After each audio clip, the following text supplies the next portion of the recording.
Welcome back to another episode of the podcast. Today, I sit down with BPN athlete Luke Hopkins. Luke is a pro natural bodybuilder. He's currently an Ironman prep and a hybrid athlete. And he also just recently graduated from USC with a degree in neuroscience. So we talk all about the parallels between sport, fitness, performance, and psychology. The impact and benefits of having a positive mindset. And something we really dove into that I'm extremely passionate about is courage and how you can have vision, you can have dreams, you can have aspirations.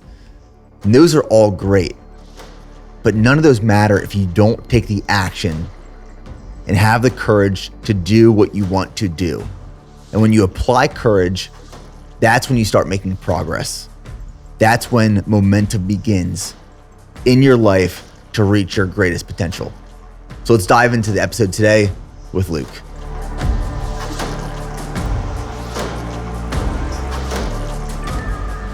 Okay, we were just talking about this. The Olympics, the Paris Olympics is going on right now. Yes. And yesterday, I don't know if you watched it, but Cole Hawker, US runner, took gold in the men's 1500 meter race and broke the Olympic record with a time of 3:27.65. Unreal. Did you watch the race? I didn't watch the race, but I watched the highlights after, and I was like screaming at my phone. Like, even though with knowing like what the end result was, you're like, no way does he make this back. And it just, that second gear is just unbelievable. I watched that.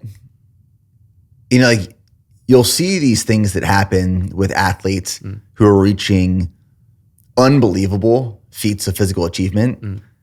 And watching that race, seeing him sitting like third, fourth place for the longest time, realizing that someone is just on reserve that long. Yeah. And they've banked so much potential energy within the last 100 meters to go win a race.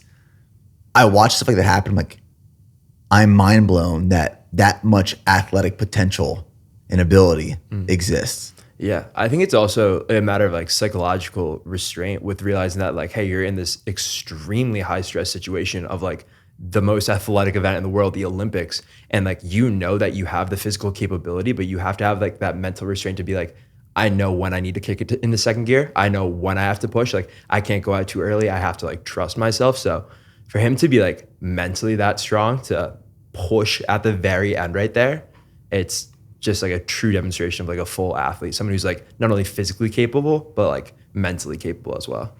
That's one thing I've had to learn over the course of some of these challenges that I've set out to achieve, like marathon goals, triathlon, Ironman, ultra goals. Now I'm in this high rocks prep. Like, you can have all the physical ability you want, need, desire. Yeah.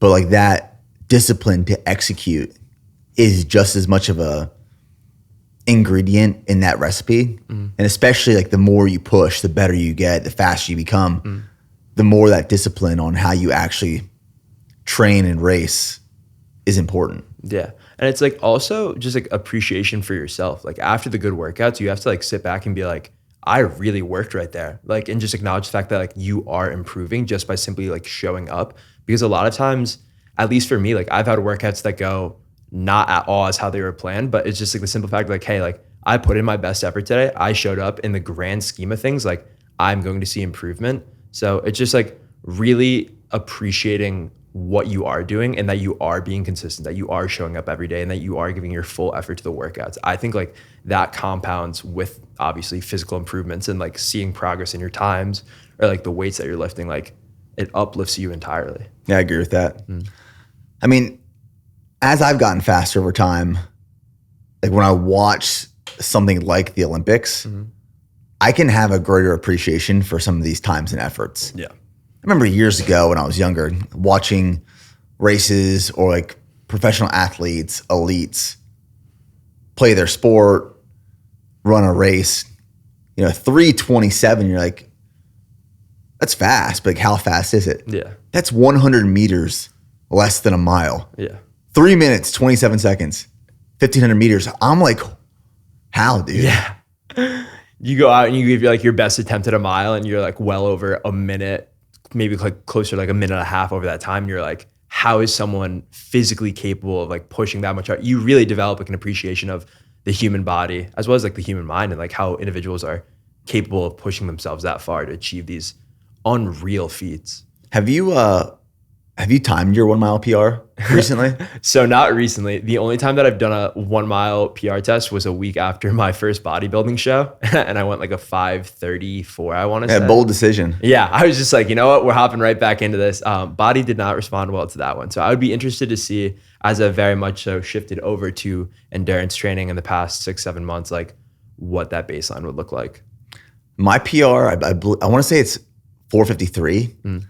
And I ran that a few years ago. I was paced by Mitch Amons, which having a pacer really did help. Yeah. Also very humbling because as Mitch was pacing me and I'm putting out the biggest effort of my life, he's just like talking casually next to me. But like just as much as an effort like that is physical potential, it's also strategy and discipline. Yeah. Because I went out for a 1 mile PR, this is probably 8 months ago, thinking that I was going to crush that 4:53. And I blew up. I ran like a 5:10, like 5:11, something like that, because I sent that first 400 so hard. Yeah. And I realized probably 600 meters in, there's no way I'm holding this effort for another 400 or the remainder of that mile. And I blew up. With 1,000 meters, I guess it was then, 1,000 meters to go, I was wheezing. I was just holding on.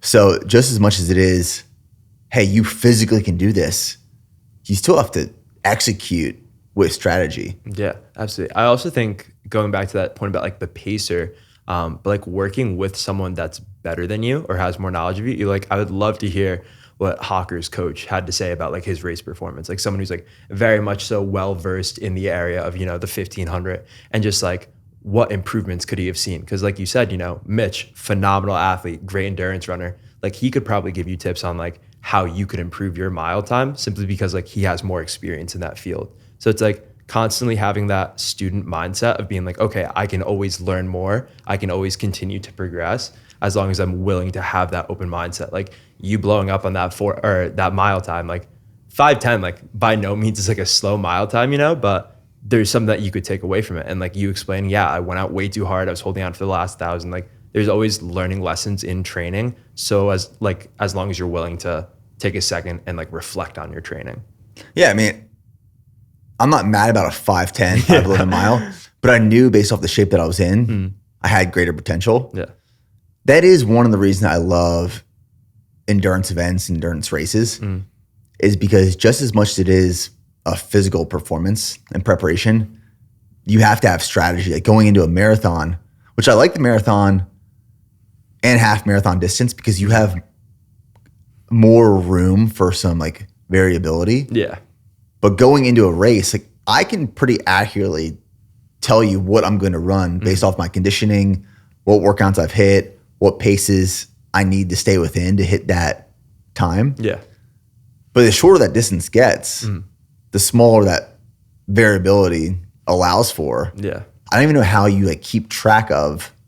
It's all effort, I guess. Like you're not looking at your watch. No. In like a 1,500 race. Yeah. It's also, so there's this really good book that I'm kind of in the midst of wrapping up. I've talked to you about it. It's Endure by Alex Hutchinson. And one of the initial chapters talks about this idea of like the central governor theory, where like the brain has more control over your performance than like your physical capabilities does. So like in a marathon, you probably have more time to like settle into what you're doing and allow for a rhythm to develop where you're like, okay, like you can fully process what you're doing. Whereas like in a sprint event or something like much more short time, it's like pure high intensity the entire time. And like you can't really regulate what you are doing, which is probably why it's like hard to pace yourself because like you want to go out so hot. You have this idea, you have the adrenaline going in your head where you're like, okay, like I'm going to crush my time. And like you don't allow your brain to kind of like settle into a rhythm to control, your output to make sure that you are going to do so. I like these longer distance events because I like being able to settle in. Yeah. Like I find joy, I find comfort in that uncomfortable zone. when it's too fast, like I don't personally get the awakening joy from it. Absolutely. Well, I think another big thing too is with your running, are you listening to anything when you're running, or are you just kind of like being present? Right now, when I run in the morning, I will listen to an audiobook or a podcast every morning. Yeah. I'll do that. And if I find like the right piece of content that I'm really interested in, I'll forget I'm even running. Yeah. And before I know it, the run's over. Really settle in. For some of these like circuit workouts, high rock stuff, I'll have music in the background sometimes. Yeah. But I'm more in my head thinking about the workout, trying to control effort and energy as opposed to zoning out. I'm more like zoned in. Yeah. And then when you're racing, what's kind of like your mindset like? Like if you look back to like your last marathon, like you weren't listening to any music. Obviously it was a big kind of like transition period with your life. Like what did you feel mentally during that race? During the race, I was focused on a few things. It's like effort, controlling effort, and being very hyper aware of what that effort is doing to my body. Yeah. Like if there was a hill coming up, you know, based off training and experience, you kind of know how to evaluate and judge that effort. But it was really controlling the effort based off the course, based off the conditions, based off my speed. It was making sure I'm hitting paces in the range that I wanted to hold. And then it was staying on top of hydration, knowing when I'm grabbing electrolytes and water next, when I'm taking my gel next, and just focusing on each mile. Yeah. So as I'm in that mile, all I'm thinking about is that 1 mile. And when my watch goes off and it tells me my time and I'm on pace or slightly above, I'm like, all right, that's 1 mile down. Now we're on to the next mile. Yeah. Effort, pace, hydration, fuel. Yeah. So I'm very just focused on awareness of how I'm feeling. Yeah. And I think that's like the biggest takeaway that I've had as I've developed like more of a focus on endurance athletics is that like it's really becoming more comfortable with your body and mental, not just like your physical output. You know what I'm saying? I feel like a lot of times with weights, it's just like push as hard as you can, lift as heavy as you can, that's it. Whereas like running, it's a matter of controlling yourself, having that kind of controlled discomfort that you like to talk about, because it's never going to feel perfect when you're pushing hard, because that means that like you're not pushing hard enough if you're like, oh wow, this is easy. But like understanding like your threshold and like your ability to push to a certain extent at a controlled rate, it really is just a different ballpark in my opinion. And that's like what I've really enjoyed about endurance sports is that you get more of a focus on what's going on up here and how that affects your body. Yeah, no, I agree. I definitely want to dive into that, but I want to take a step back first to talk about kind of how you got to this point of training for now full Ironman. Let's start with, you recently moved to Austin, Texas. I did. 2 months ago. Yep, just about 2.5. What sparked the move? Why did you want to move? What's going on right now? Yeah, absolutely. So I had no clue. I just graduated from USC this past May, and I had no clue what I was doing after college. This was like middle of March, closer to April. And I remember I had a conversation with Tony and he was just like, hey, like, what are you kind of like thinking about after college? And I was just like, to be honest, like, I don't really know, because there was a period of time where I kind of was having this like self-doubt in myself. I looked around the people around me and realized that I was doing something starkly different than my friends that were going into banking or doing these other kind of just like linear route jobs, which like, there's nothing wrong with that. It was just like, I had different interests in it and I really didn't know what I wanted to do. But after taking a step back and realizing like my true passion for being an athlete, for talking about mental health, for like creating content and doing what I'm doing, I was just like, I really want to go all in on this, because this is a period of life right now where I don't have dependents. You know, my responsibilities are very much so to just myself. Like I can go all in on my dreams. So like it would be a disservice to myself down the road if I didn't take this chance.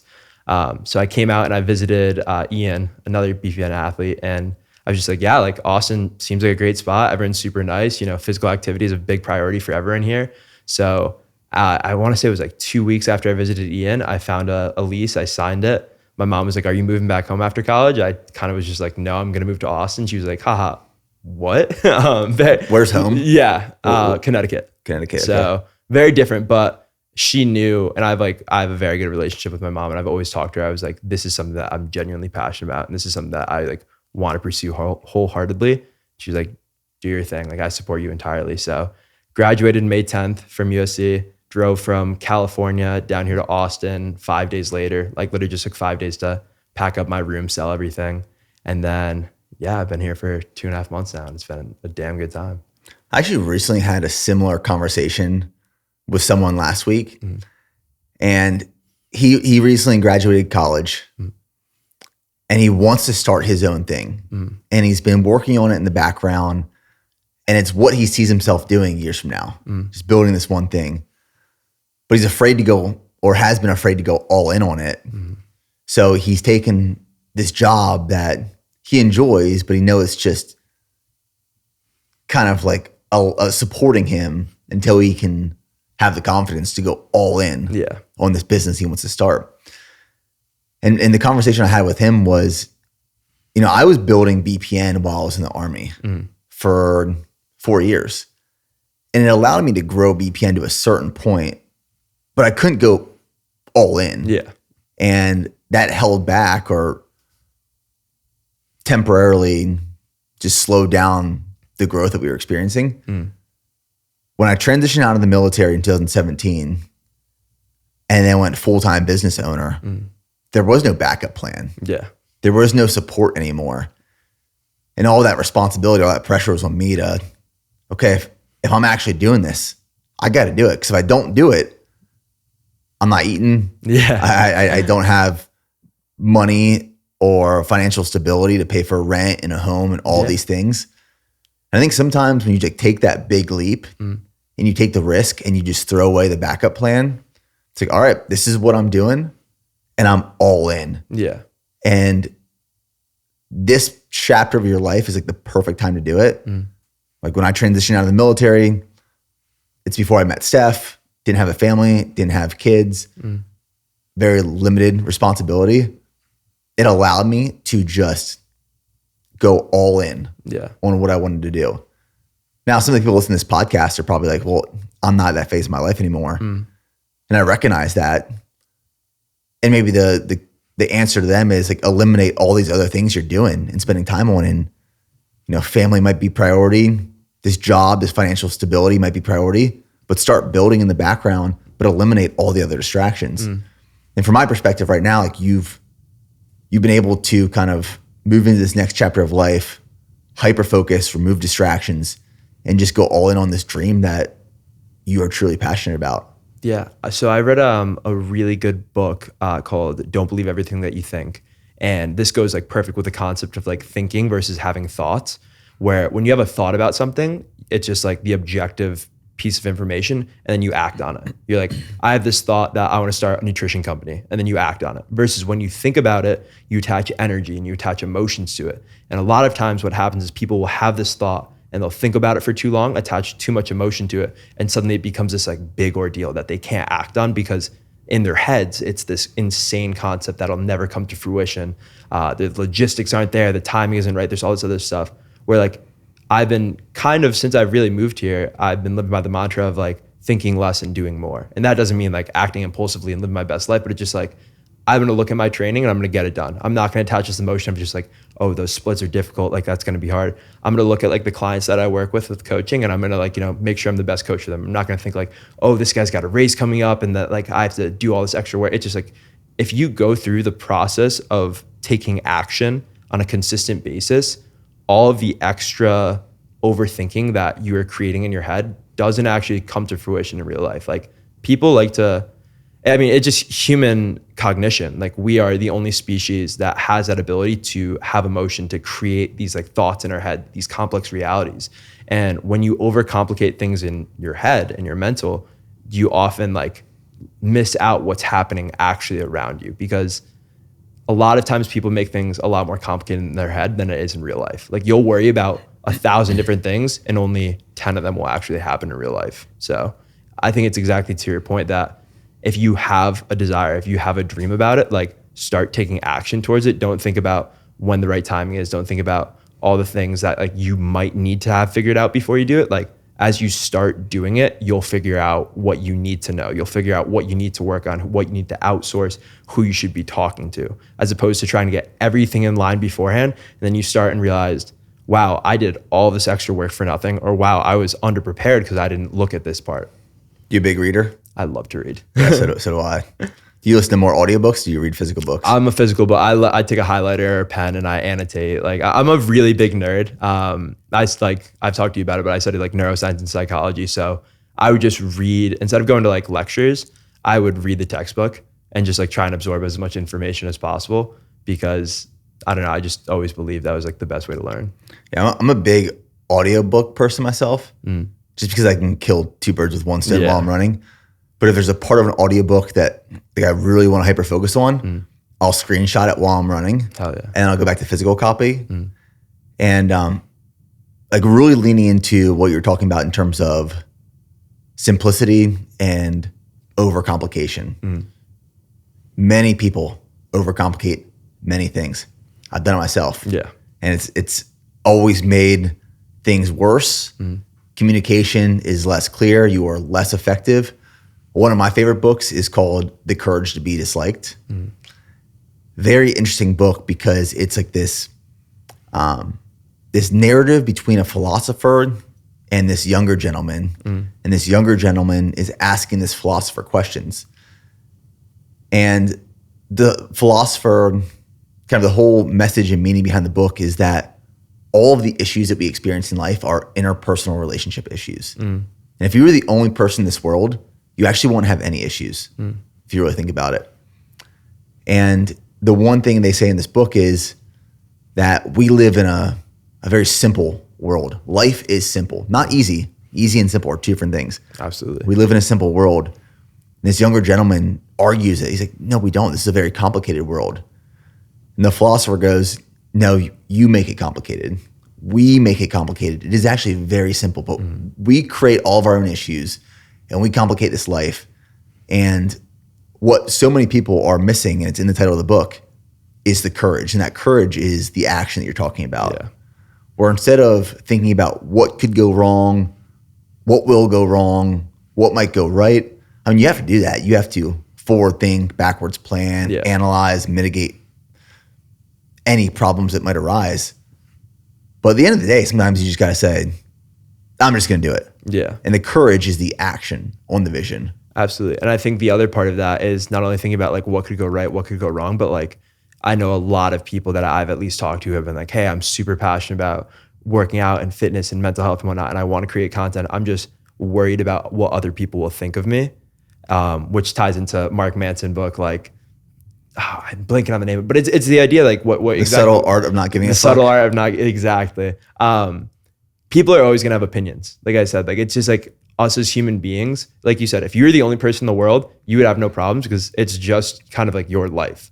And a lot of times what we do is we let our life be affected by others' perceptions of us who they don't even know the full picture. Like even like you and I, we could spend a lot of time together. We could work out, do all this stuff. But like you won't fully know who I am because you haven't lived every single experience that I've had together. So like a lot of times on social media, you'll have like these people who don't know you. They see one video of you and they'll instantly develop this perception of you and they'll outwardly project it. No matter what, like you can't let that affect you because you have to realize nobody truly knows you. The only person that spends 24/7, 365 days a year, every single moment with you is you. So like, as long as you stay true to like your true intentions and you know, like, hey, like I'm working for something that I genuinely believe in, it doesn't matter what these other people are going to think about you. Because at the end of the day, like the people that are important to you, the people that are supposed to be in your life, they're always going to support you, like no matter what. And those that don't, that like are just like trying to belittle you or bring you down, they aren't relevant enough pieces in your life to like for you to spend energy worrying about. With you graduating college from USC, degree in neuroscience, and then picking up your life, moving to Austin, Texas, to not necessarily pursue any of that, but to create content, train for these races, coach people in fitness. Was there a lot of pushback around that? Like, did a lot of people question, were you making the right choice? Definitely. I thought it was pretty funny that like during college graduation, I would be talking to like my friends' parents and like, oh, like what are you doing next? And I would explain like what I'm doing. Oh, I'm a full-time athlete and I run my own business. And they're like, that sounds like a good like side gig. Like, what do you actually, you know? So it's not necessarily that like people were trying to like talk me down from it. I think it was more so that people didn't fully understand it. And that's totally okay because not everyone in life is going to have the same opinion as you. Not everyone in life is going to have the same desire as you. So like, I would just explain myself. I'm like, yeah, this is something I'm truly passionate about and I'm going to do. And they're like, okay. I didn't need to convince them that it was the right decision. I didn't need to pull up all the logistics of, my social media interaction or, my whatever. It was just like, this is what I'm doing. If you want to support me, sweet. If not, it's totally okay. But I'm very lucky. Like, I always had a very supportive family, a very supportive friend group, because I've tried my best to be like truly authentic and like very genuine with every single thing I do. Like, I ran my first marathon my sophomore year of college, and my buddies were like, that's crazy, but like, we know you and we know you're going to do it. So I've always been surrounded by people that like understand, hey, I'm going to do something different. So it's not even worth like trying to like talk them down, because like in my mind, it's like, this is what I'm passionate about. This is what I'm going to chase. That's all there is to it. One of the things my wife, Steph says that she heard from Jesse Itzler's wife, who's Sarah Blakely, founder of Spanx. She said, like, the way she describes being married to Jesse, she says, sometimes you don't have to try to, I'm going to paraphrase, but it's not exact. Sometimes you don't have to truly understand a man like Jesse. You just got to love him. Yeah.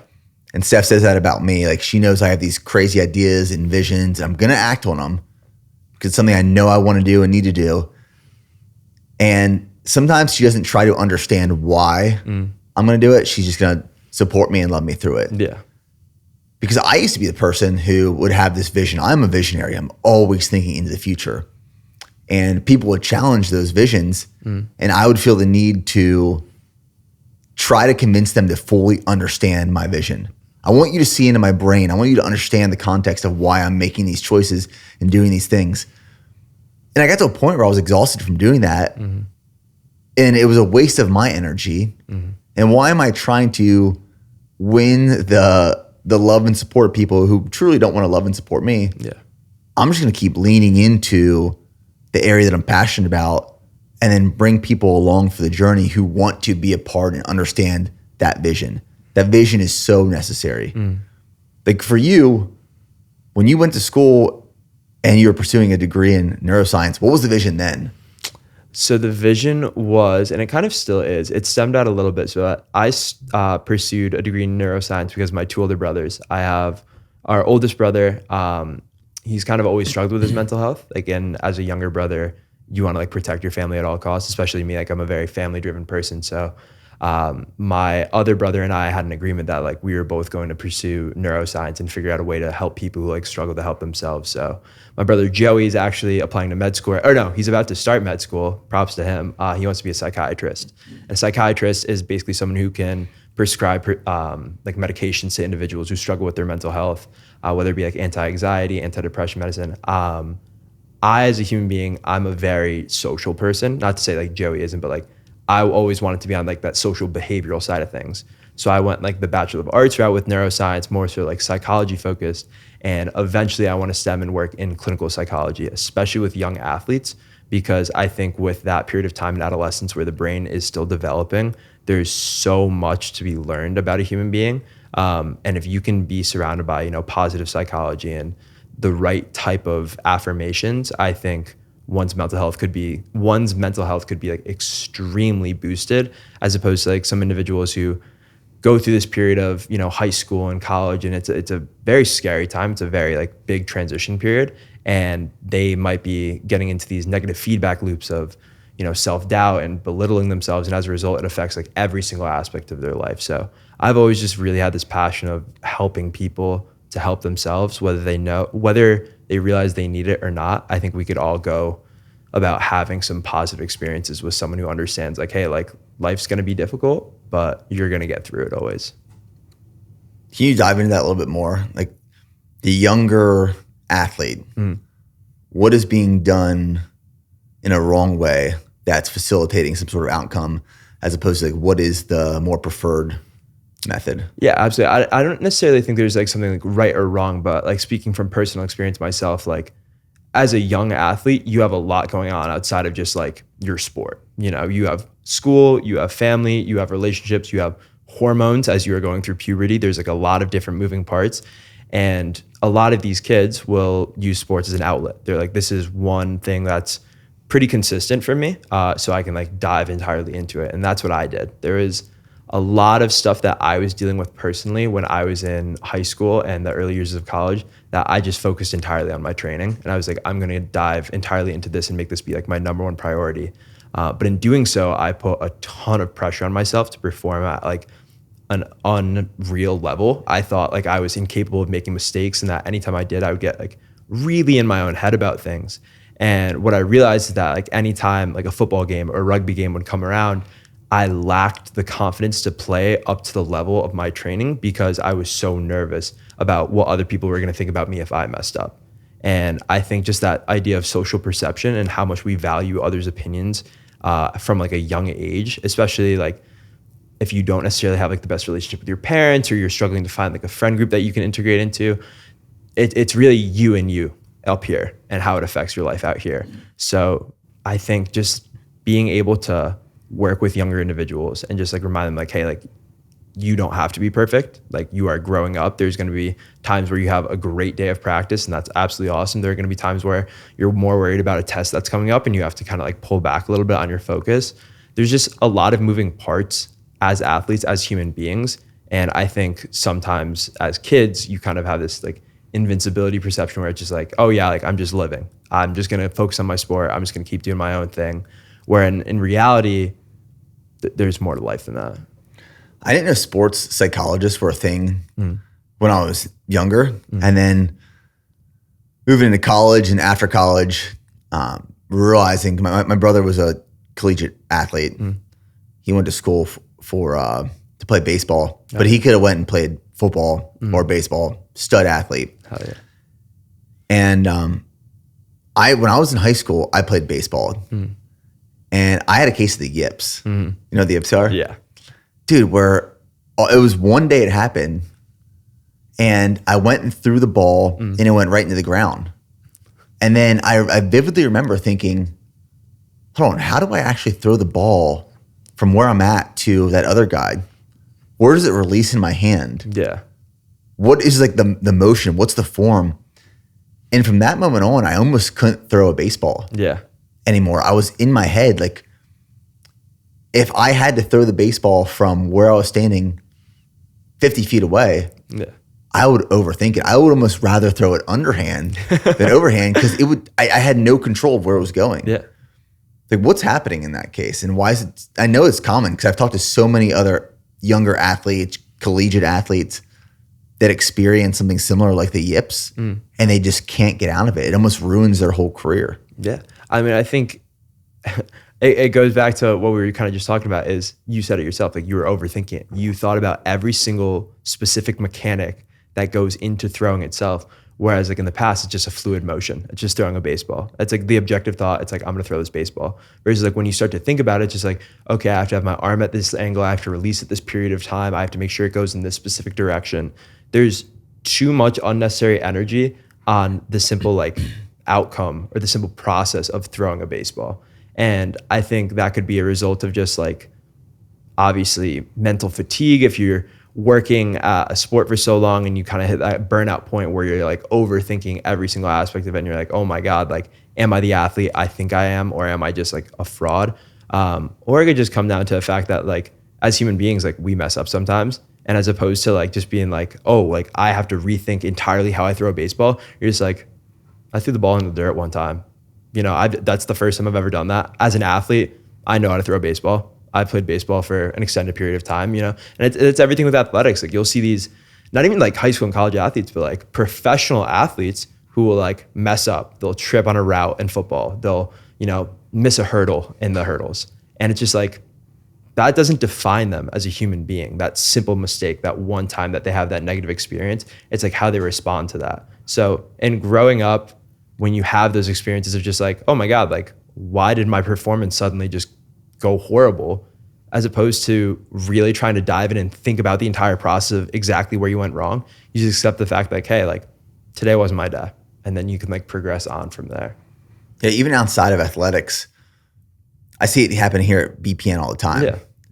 Where there's people on the team here now or in the past that may not have had a lot of job experience prior to, and they haven't been provided a lot of constructive criticism or feedback on their performance. And they're doing a good job, they're crushing, they make one mistake, or they get feedback that isn't necessarily like in their favor or something that they would like or prefer. Yeah. And that crushes them, absolutely breaks them. And the feedback was not intended to crush them. No, not at all. It was intended to help them get better. Yeah. Recognizing what they're doing wrong and where they can make improvements and then grow from there. And people either take that one of two ways generally. They receive the feedback, check, Roger, got it, move on, improve, get better. Then they don't think about it much after that. Yeah. But they use it as like, oh, this is my toolbox, this is my toolkit. I'm not gonna make this mistake because I've seen the results of it before. There's the other person though that gets crushed by it. And then they become paralyzed. Yeah. In everything they do moving forward. They overthink. They make assumptions based off of like, well, I'm going to try to do this, but he or she might not like the way I'm going to do it. So I'm not going to do it at all. So they'll sit on their hands, not moving forward, backwards, side to side, anywhere, because they're so paralyzed by the analysis of, well, if I do this wrong again, what's going to happen? Yeah. And I think a lot of people act in that way. Oh, 100%. And that's why I've like talked to a lot of people about it, but it's just like, you never really like fail at something in life. You either like succeed or you learn and pivot, because like you said, like if you get this like criticism or this constructive feedback and you just like let it sit there and you don't do anything about it and you're just like, I don't want to mess up again, that's staying stagnant. You're not going to be able to see growth in that. But if you take it as a chance to pivot and be like, okay, like this is an area that like I can now see improvement in. And then you're going to be able to like progress. You're going to be able to expand your toolbox because you're willing to accept the fact that, hey, I don't know everything right now. Hey, there's room for improvement. That's where I want to be.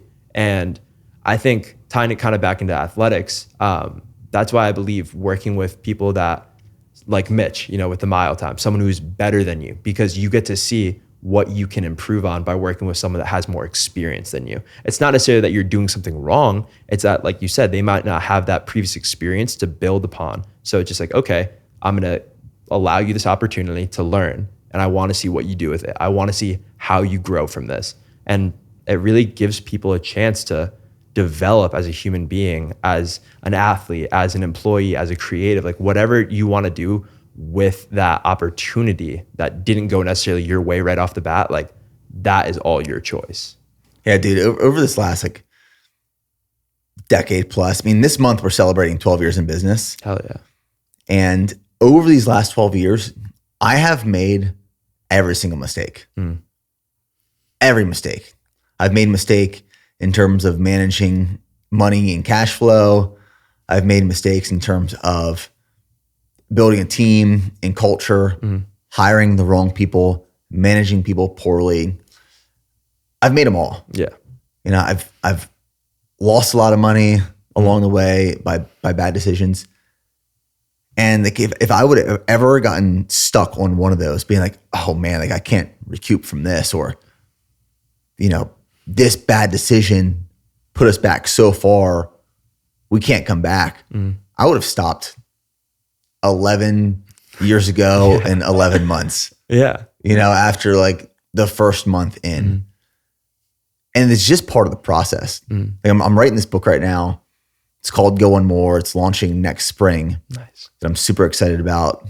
Deep in the process right now. We're going back and forth with the editor. Gotcha. To just like dial in the manuscript. But one chapter is all about enduring the process.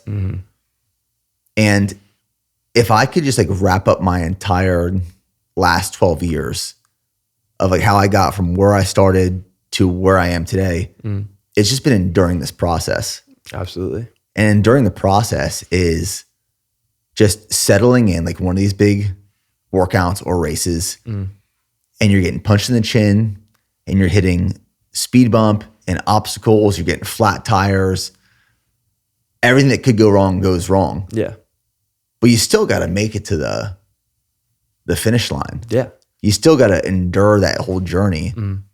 That's why I love ultra marathons, for example, is like you start an ultra marathon, mile 1, if you start thinking about mile 100 right away when you cross the finish line, you ain't going to make it. Yeah. You got to settle in, endure the journey. And that's like a part of the book that I'm super passionate about right now. Yeah. And I think that stems into, there's the book 7 Habits of Highly Effective People by Stephen Covey. And it's the idea of responding, not reacting.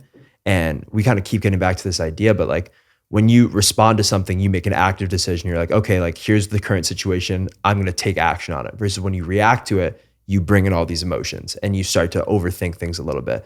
Like you said, like if you would have reacted to every single thing that went wrong with starting BPN, you would have stopped 11 years and 11 months ago. But instead it's the matter of like responding. It's just like when adversity presents itself in business, in relationships, in a race, how do you respond to that? You get a flat tire, do you just throw your bike on the side of the road and be like, yep, I'm done? Or do you change out your flat tire?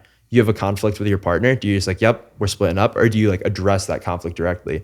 You make a tough financial decision and you realize like, oh my God, we lost some money. It's like, how do you respond to that situation? Not necessarily just like, I'm gonna throw my hands up and just be like, oh, that's a bummer. You know, life's gonna happen. There's gonna be things that don't go as we plan for them, but they're gonna go how they are intended to go, because like everything in life allows you for a chance to grow if you like look at it that way.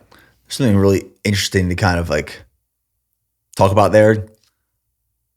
Response is typically like this proactive approach, right? Reacting is this emotional approach. I think that, let's talk about like emotional decisions in planning and acting for a little bit. Because I think that is one of my strengths, is being able to do by removing or eliminating emotions. But when I say that, I want to encourage people, like, find a way to proactively respond without being emotional. But it's not saying be emotionless in your life. Absolutely. It's not being cold. Like some of the greatest 2 traits and characteristics of a very effective leader: 1, empathy, which is all emotion. And then 2 is being able to remove emotion and operate or act in a way that is a response. Yeah.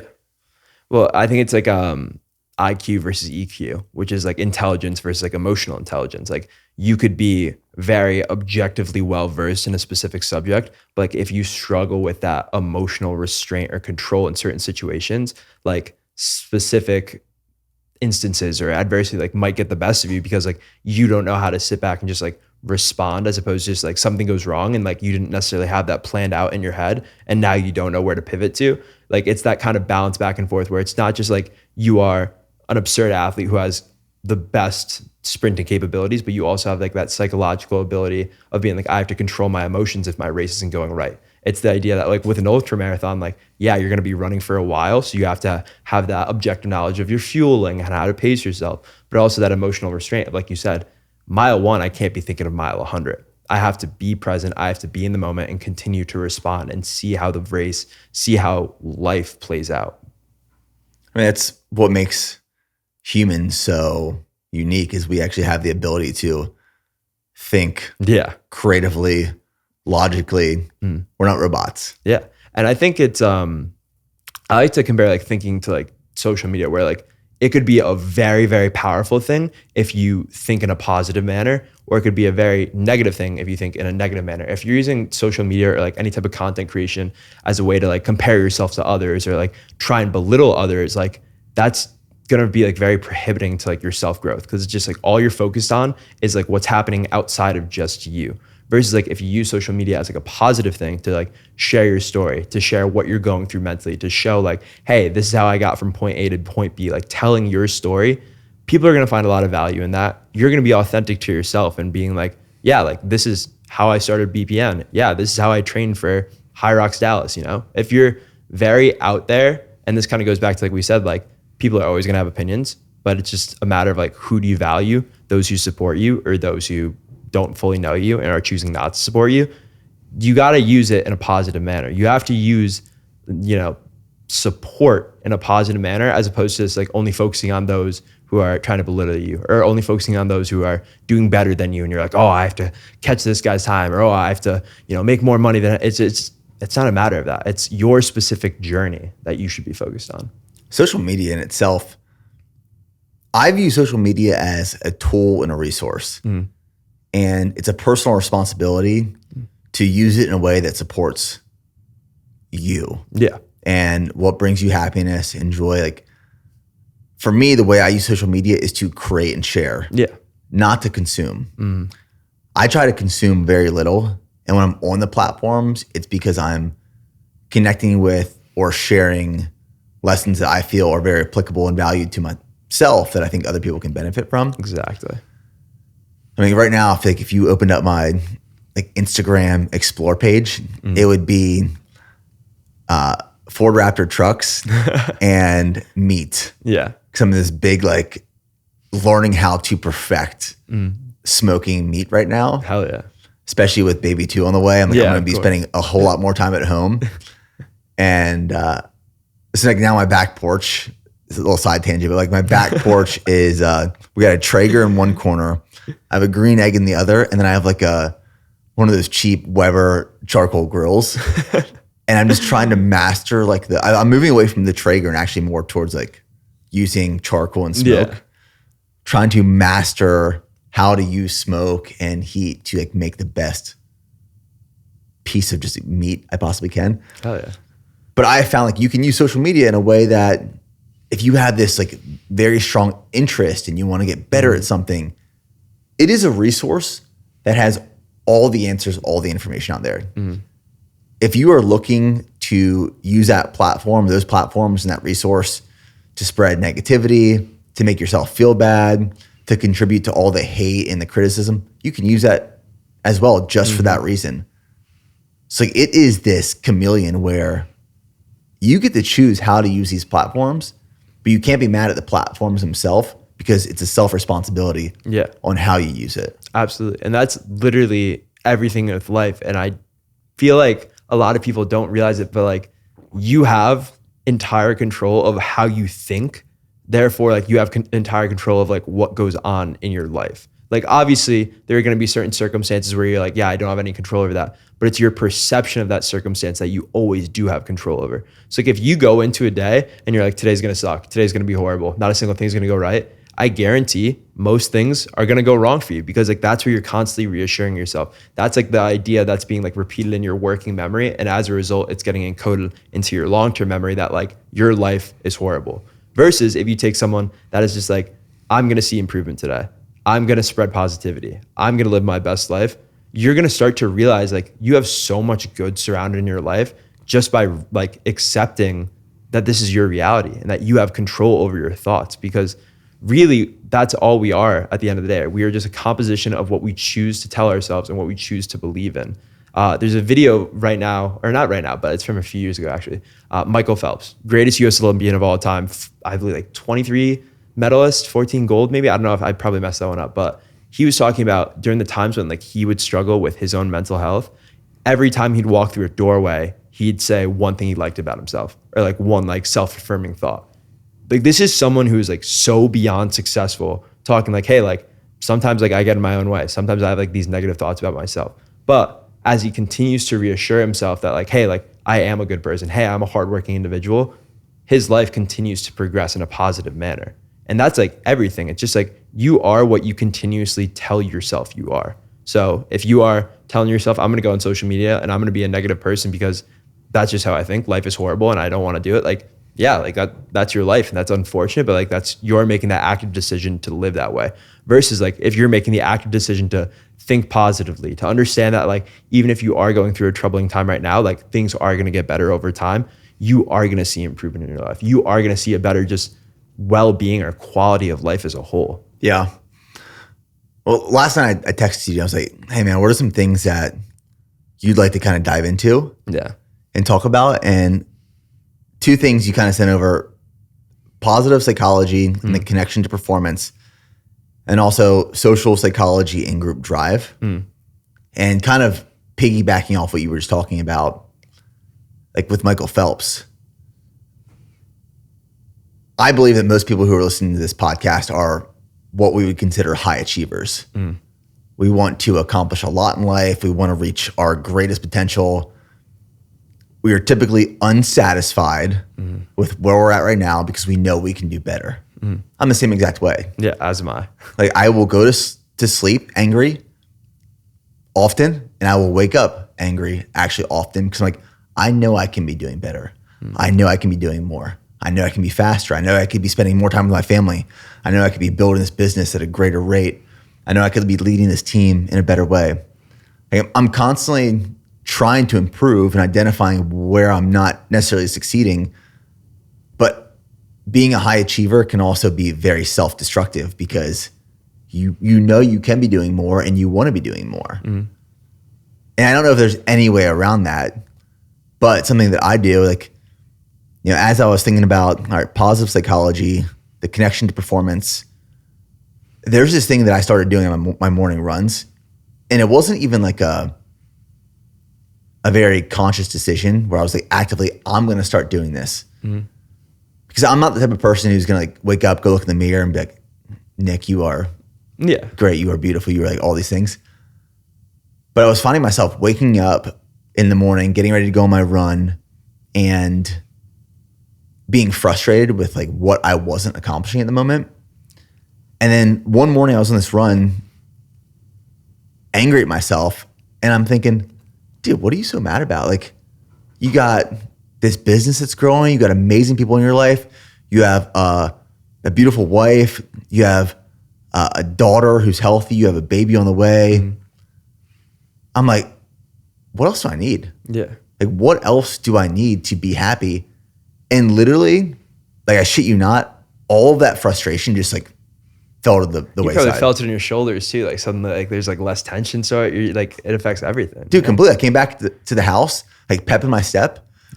And now that's something I frequently do on my morning run is if I start feeling those feelings, I'll just take a second on that run and I'll just think of all the things that I have in my life that I'm grateful for. And I'm very quickly like, what can I be mad about? Yeah, absolutely. I don't want to say like I created this. I have no idea like where it came from, but I started doing this really like my sophomore year of college, where if I ever noticed like I was like super anxious while studying or like going on a run or in the midst of a workout and I was just like frustrated, I would take a deep breath and think about my life going from like a first person perspective of like us having this conversation right now to like a third person perspective of almost like a narrator seeing your life.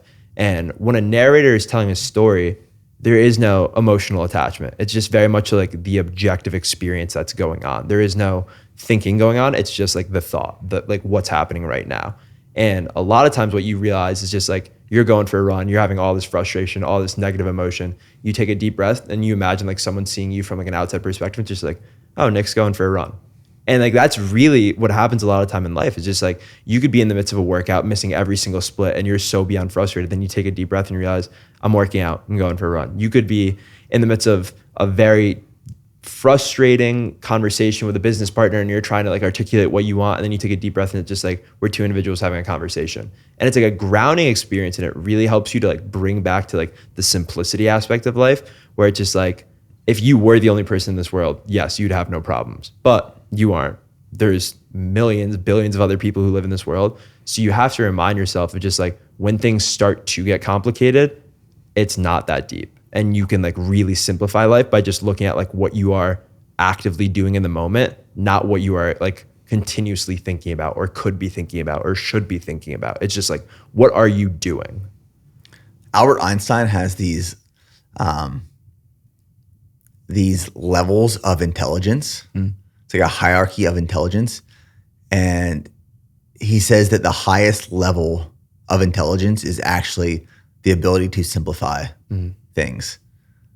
In the grand scheme of everything, when you think about it, just like you were saying, that is often the hardest thing. Simplifying is the hardest thing for people to do.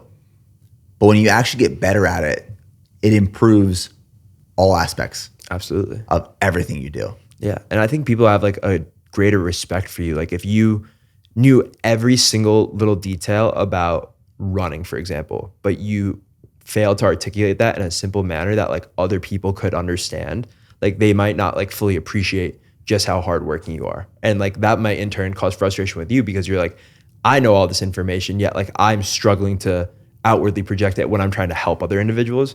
Whereas like if you have all this information, if you understand this kind of basis of running, of business, of relationships, and you are then able to, in modified terms, explain it to someone and meet them where they are at, it just becomes like a more constructive, and those people probably have a greater appreciation for you, and that could be, a beneficial relationship that develops, because it's like, hey, this person is supposed to be like super overbearing and using all these complex terms and assuming that I knew everything. Like they explained it to me exactly how I needed it for it to be explained. Just dumb it down. Not even necessarily dumb it down, but it's just like meet people where they are. Like that's where I like to say. It's just like, I don't need to explain what protein is to you, because obviously you know what protein is, but it's just like, what can I provide for you in a way that like you understand to help you progress towards your goals? So I guess a better way to describe it, from instead of dumb it down, would be being aware of who you're speaking to and speak to them in a way that communicates exactly a way that they can absorb and comprehend that information. EQ and IQ, emotional intelligence, and just objective knowledge of the situation. Having that balance between the two, it's everything.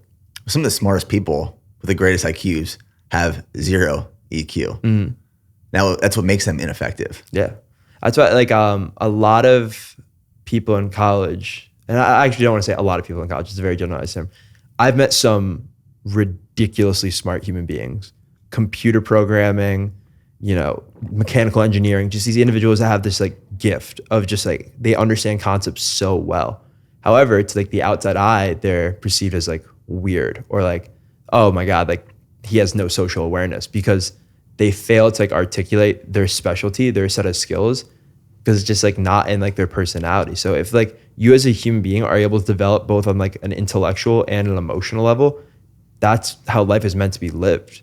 We're talking right now because like we've developed the ability to understand, okay, when I'm talking, you're listening. When you're talking, I'm listening. As opposed to just like, I'm spewing all this knowledge at you that like might not make sense. There might not be any fluidity to it. You have to have that balance of social awareness.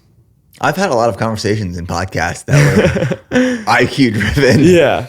And it's painful. It's tough because like you want to understand what people are saying. So this, you're so like, they're so clearly passionate about what they're saying, but you got to read the room. You know what I'm saying? Yeah, dude. For sure.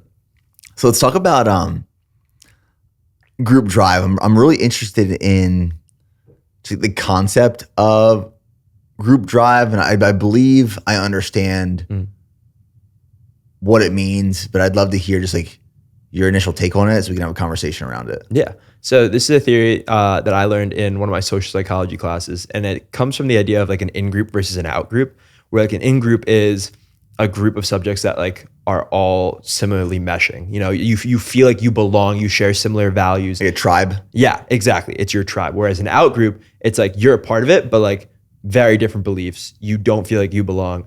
And how this kind of transitions over into training is that like if you are a part of like a culture of like high achievers, of hard workers who are pushing themselves, you naturally are going to follow their path. You're going to push yourself. It's like we're, as human beings, we are social creatures, and we are a direct product of the immediate environment that we surround ourselves with. That's why having like a good culture or like a good friend group is so beyond important, because you're going to start to develop the same traits, the same characteristics, the same values as them. So in say like these high rocks workouts that you're doing, you could be doing it by yourself, and it's just like, yeah, like you're going to push yourself to a certain level. However, you're surrounded by other individuals who are working as hard as you, if not harder. You're going to push harder. You're going to continue to work harder.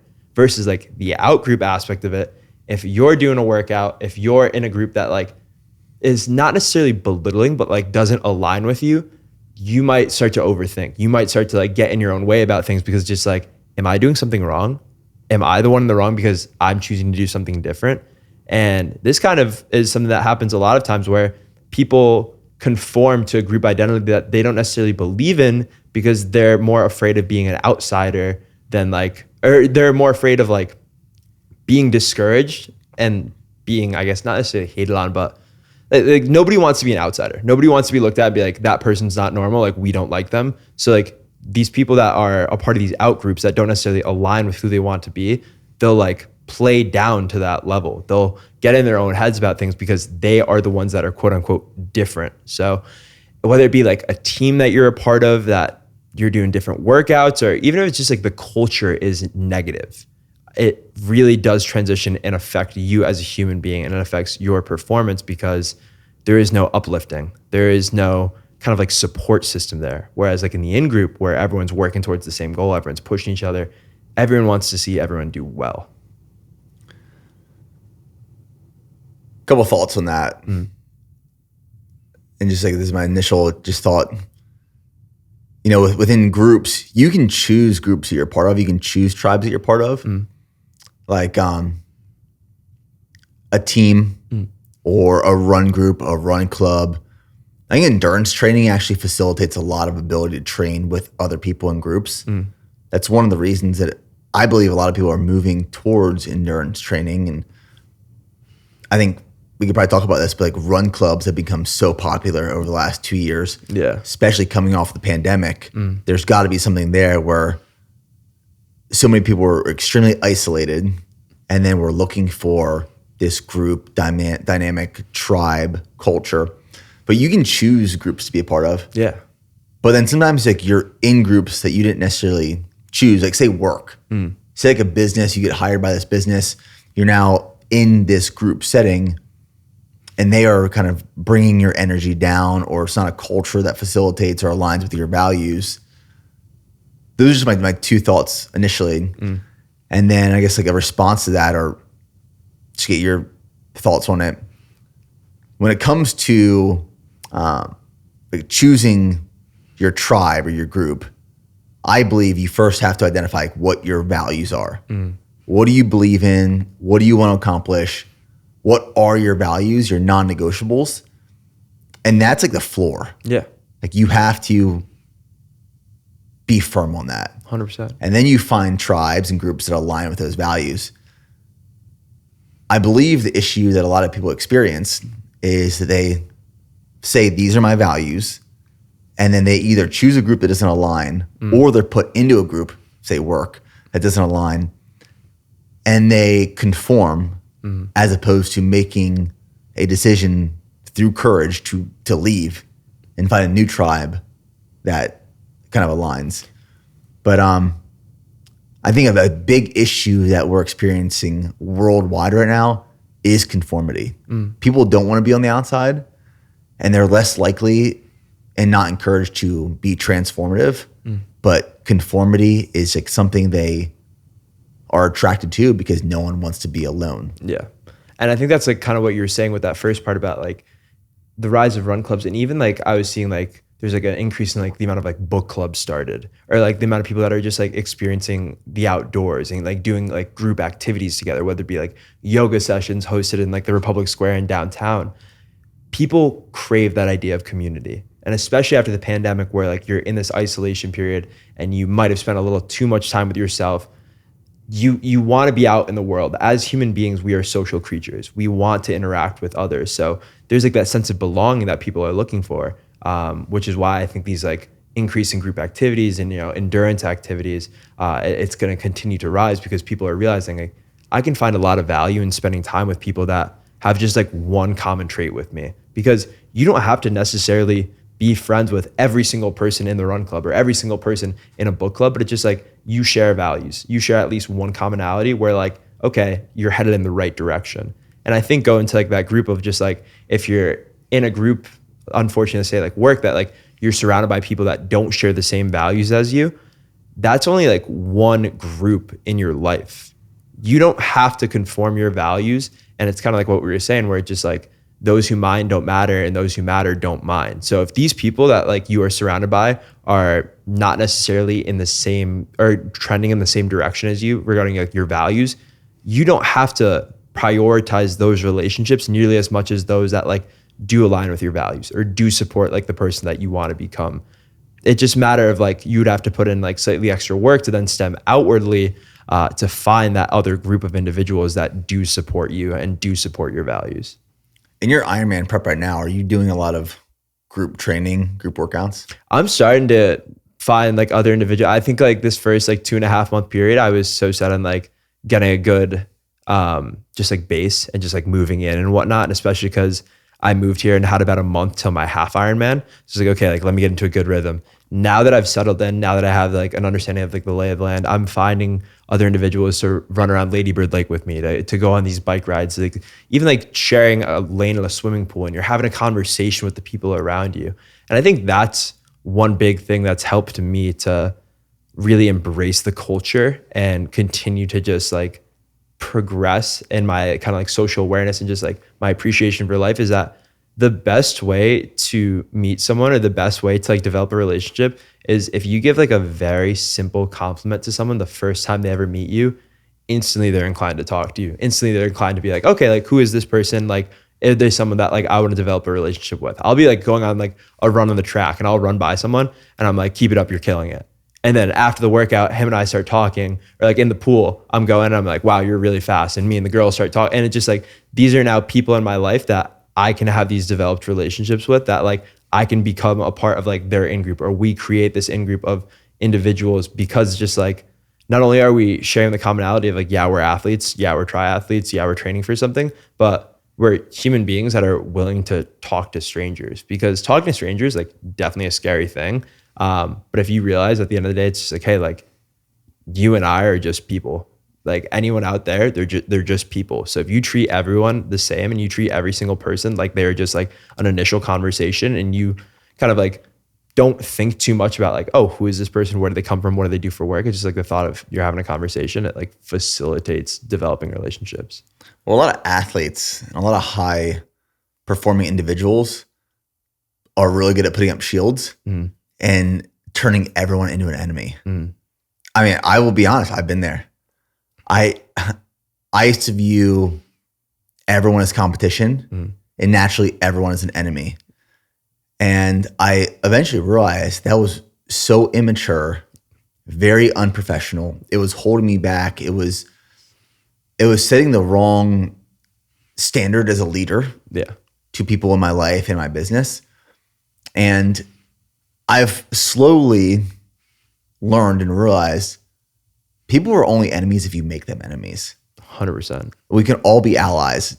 I was listening to this podcast the other day about the founder of Whole Foods, John Mackey. And he was talking about this concept of having secret allies. And when he first started Whole Foods, it was just like a market in a home here in Austin. Damn, that's sweet. And because, you know, like Whole Foods started in Austin, and I do know that now. It's that's crazy. The Whole Foods downtown is like HQ. Wow. That's HQ. So it started here, and when John Mackey started Whole Foods, it was just one store and a house. And it was like the first floor, I think, was grocery. The second floor was like odds and ends for like your house. And the third floor was offices, and they would sleep in those offices. Yeah. One store, and all the grocers in the area were buying all their groceries from this wholesaler. And the more stores you had, the better pricing you got, because you're buying in volume. Yeah. He had one store, and he's buying from this wholesaler. He's getting the worst prices. So what he ended up doing is going to all these other smaller grocery stores or grocery chains, mom and pop grocers, natural stores specifically. He's like, hey, let's create like this parent company that like, you know, owns us, all of us. And because we'll have higher volume, we will get better pricing. Yeah. Now they were all competing against each other, but they created like this secret alliance of allies so they could all win. Yeah. And I thought that was very valuable, because a lot of people that go into business, a lot of people in athletics, everyone's an enemy. Yeah. Everyone's competition. They're only competition and an enemy if you make them that way. Exactly. And like those small like grocers, like the mom and pop shops, and like the Whole Foods, John Mackey, like they created this in-group because they all had the same value. It's like, hey, we want to succeed. And it's like, yes, individual success is prioritized, but as a whole, in order to see that success, you have to work together as a team. As like a group of athletes, everyone has the same goal of like performing their best. But if like one person starts to do better, you're going to see that and you're going to push yourself, and that's going to cause someone else to push themselves. So it's like you can have these different goals or like self-prioritizations, but it's the realization that like you aren't alone in the process, and that you could gain significantly more by working with individuals that are going to push you to like want to be better. I mean, that's that is one thing you can intentionally put into your training to improve. It's a variable. Or I'm not going to do all of my workouts with other people. Yeah. I'm going to do majority of my workouts in the gym, running, these circuit training sessions. Like I'm going to do most of them by myself. But there's certain workouts where if I know it's a big effort, I might do it with someone else. Like when I actually did my first Ironman, all of my training was by myself. So I was trying to learn all these new things on my own. And there's just like such a huge gap of like starting from scratch to actually being proficient in triathlon. Absolutely. You can't learn it on your own. My second Ironman, I started training with a bunch of athletes. And people were much more knowledgeable in the space. They were pushing me. I go to the track and train with Jeff and those runners on Wednesdays. I got so much better, so much faster, and I improved significantly in a small period of time. Yeah. Because I was learning from people who were much better than me. Absolutely. And it's like the idea of like starting a business, like, yeah, you probably could run this by yourself and learn every single aspect of starting a business, investing, the financial side, like marketing.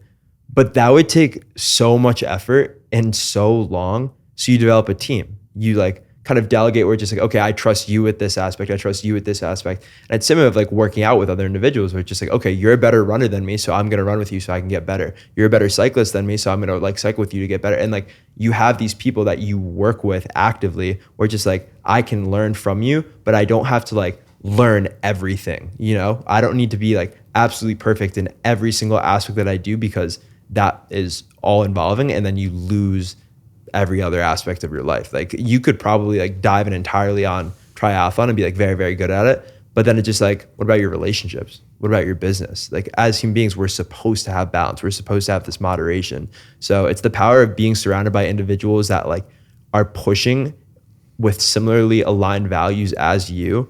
That's where like true progress is seen. You know, I was training for my first sub 3 hour marathon. One of my biggest issues when I'd go into these tempo workouts or these track critical velocity workouts is that first rep, I would always send it. Yeah. Second rep, send it. By the 8th, 10 rep, I was just holding on for dear life. Yeah. And I wasn't able to hold these consistent paces. So Josh, our CFO, COO, before he started working at BPN, I met him actually through Jeff's running club. Yeah. And he would run with me for a lot of these workouts. If I had like a big 17 to 20 mile marathon pace workout, he'd come join me. And his biggest thing was like restraint. He'd be like, I'd go out fast. He'd run next to me. He'd say, dude, slow down. Yeah. I know you can run this fast, but you want to run this rep just as fast as you run the 10th rep. Yeah. And if I didn't have him there with me, coaching me, guiding me, I would have never gotten better. Yeah. Because my approach was run hard, run fast, hold on. Yeah. Doesn't work. And it's the idea too of like working out or like working with other individuals. Like you don't have to like think nearly as hard as it. So as a result, like you're not wasting as much energy thinking about how much effort you're putting into every single rep. Instead of just like the thought is like, okay, I'm running with someone. That's it at the end of the day. If I hold pace, if I'm working with this individual who's better than me and they're guiding me and I trust in them and then literally just the only thing I'm thinking about is running stride for stride with them, you're going to see progress. Like that takes out so much emotional involvement that like is taking away from your human performance because you're more caught up in your head than like what you are doing physically. So I want to talk about Ironman prep briefly. Yeah. But I want to hyper focus on one specific area. That's it. And it's progressive overload. Because I think progressive overload, it's also another section in my book. But there's this clear parallel between training, strength training, endurance training, progressive overload, and then life as a whole. Yeah. So my thought process, like what progressive overload is, obviously for people who are listening, is you take from like right now or when you first started training to where you want to be or the future indefinitely, the volume of your training should increase steadily. Whether that's being able to do more weight, more reps, more sets, more volume, more intensity. There should be a gradual increase. And the way you do that is you intentionally add more volume in to stress the body. And so you create adaptations to become stronger, faster, better. It's the way you build out programming and fitness, but the same thing in life. Yeah. Where in life, we have to actively choose these challenges or set these goals that almost feel unrealistic. And that overload of a stimulus or stress, because stress is good, it creates an adaptation, facilitates growth. Yeah. So we want to incorporate that not only in our fitness, but also life as a whole. I think the biggest word that you said in all of that is gradual, because I know a lot of people that have the passion, have the desire to get really good at something, to go all in on something. And then like you start out way too fast, way too hot, burn out, you won't see progress, injury, whatever it may be. It's gradual, because life is gradual. If everything we ever wanted always happened tomorrow, there's like no value in like the process itself. And that's where you learn the most about yourself. At these days where it's just like, I know that I'm doing just a little bit more. I know that like I'm continuing to push, but like there's still a lot more work to be done, because it's not necessarily about like on the micro scale. And this is what we can like talk about with like, you'll have workouts sometimes where like things don't go well and you're just like, wow, like I failed today. But then you look at it from like the macro scale and you're like, I've never done this workout before. Like if I would have thought about doing this 2 months ago, 3 months ago, a year ago, I'm significantly further along in my journey than I was back then. And I feel like as human beings, we often get caught up in like instant gratification, where it's just like, we want to be the best at something. We want to immediately feel good, but it takes time and it takes a lot of effort. And if you can just like sit back and enjoy the process, continue to show up every single day on a consistent manner, in the grand scheme of things, like things are going to continue to gradually trend upwards. Yeah, one of my favorite quotes is that you build a brand in drops and you lose it in buckets. Absolutely. And I kind of view workouts as like those drops where you are not going to feel or experience the growth in that moment. Like say you have a big cup of water. Yeah. And you take a little dropper, you drop one droplet in. You're not going to see anything change. Yeah. You drop you drop like 5 droplets in. You don't see anything change. But you do that every day for a year, multiple years, you're going to overflow that cup. And even when you do something and fail, I still see the positivity where it's, okay, I applied a stressor, a stimulus. Yeah.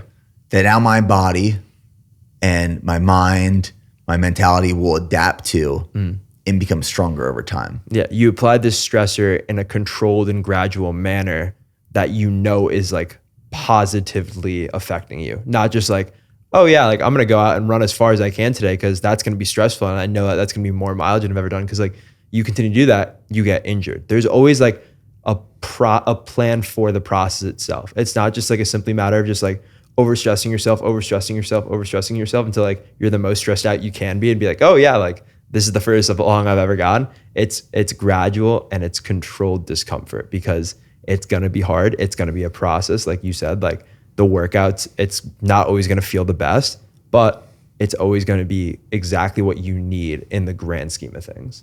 Well, it's like when Jeff Cunningham came on the podcast. It was a few years ago now. And he said it's better to be consistently good than occasionally great. That quote struck such a nerve in so many people. It struck my, like I like really actually remember like hearing that, and that was just like, whoa, that's crazy. So true. Yeah. And if you can actually harness and appreciate that, just to focus on being consistently good rather than occasionally great, and just depositing daily into the things that you want to do and achieve.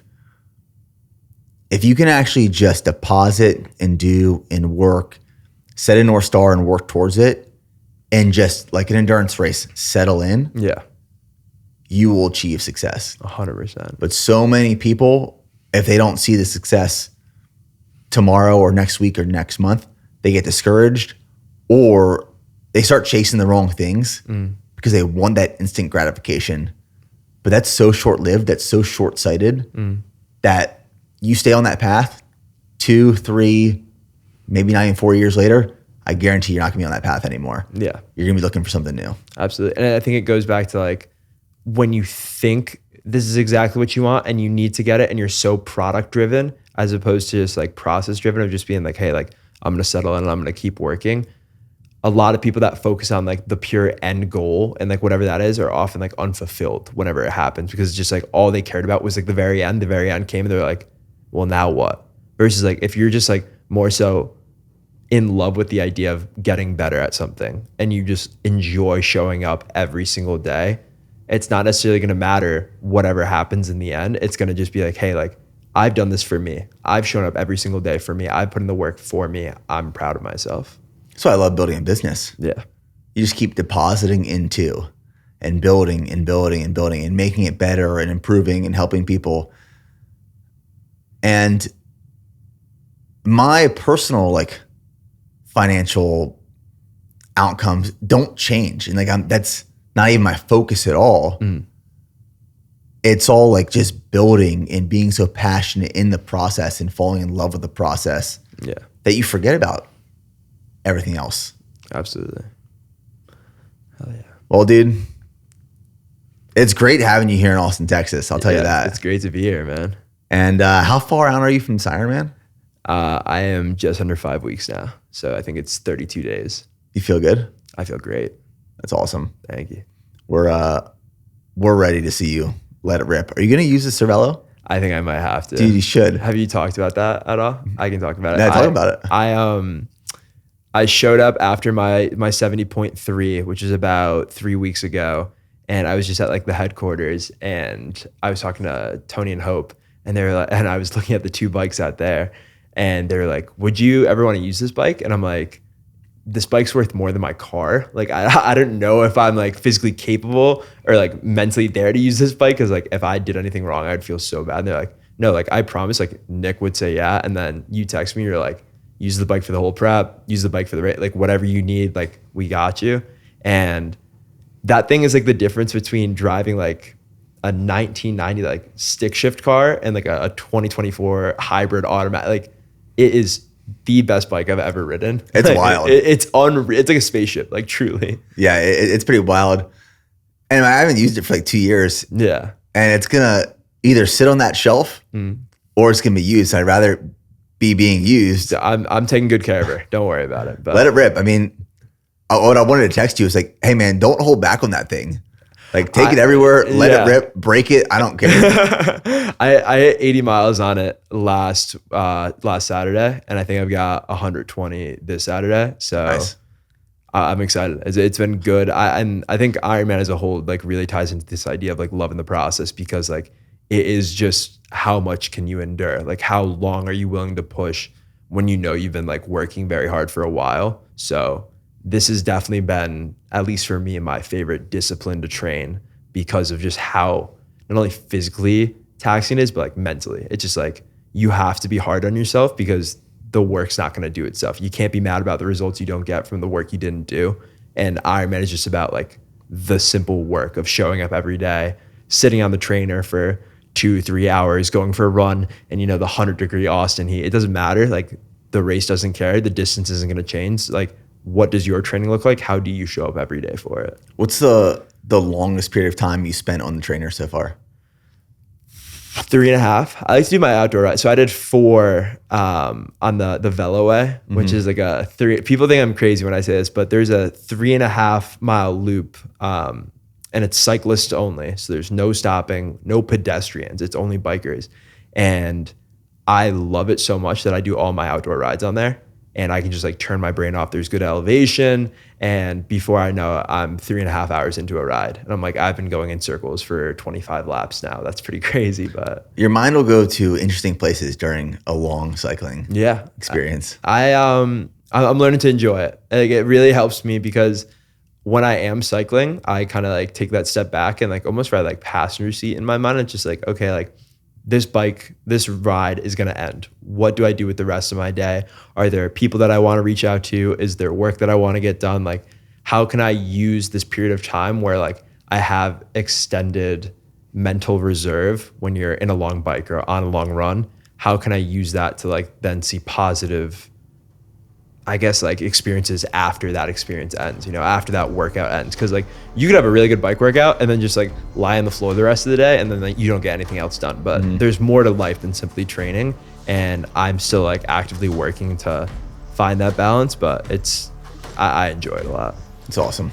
Thank you. Well, we're here to support, man. Whatever you need, we got you. Appreciate it. Thank you. All right. Thanks, man. Of course.